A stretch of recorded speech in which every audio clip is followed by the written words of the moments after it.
Maabitha ruhonge-ini rwa urimi na uriithi wa mahiu kaunti-ini ya Meru mari matura-ini kuria maratwarithia mihango ya kuhe mahiu na nyamu ingi cia mucii njanjo niguo gutigirira ni ngitera kumana na mituthuko ya mirimu.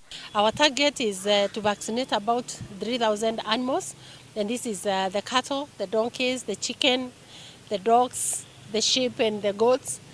Ni ikinya matuite kuoya kuona ihinda riri kwarite muno arĩithia guthama ni maraingira kaunti ino magiethera mahiu mao gia kuria na iguru riao kuria na ugwati wa nyamu cia githaka. We are neighboring pastoralist counties, so as a result of that we are bound to experience outbreaks here and then, but this particular year we haven't registered any, save for the fact that we are very cautious on our dogs because again of the wild animals in the Mount Kenya forest and the Meru National Park where we have the wild animals, so we cannot rule out that rabies is not with us. Arimi makiurio gwitikira kumiria mahiu mao kuria njanjo iraheanirwo niguo gutigirira ni ngitire mutigakiuga mararihia mbeca nini niguo kuhotithia andu othe guthecithia mahiu na nyamu ciao. We have really subsidized on the costs so that the farmers are just actually are paying very little amounts.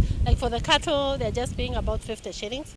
Ni tabarĩra kaunti iria irigaine na Meru irorio kuoerera amwe na mangĩtheca mahiũ mao na kaunti ici ciage kũngĩgĩa na mũtuthũko wa mũrimũ ũngĩkorwo ũrĩ ũndũ mũritũ kũũrigita. Ngĩribotera Inooro TV rĩtwa rĩakwa nĩ Wangui wa Mwangi.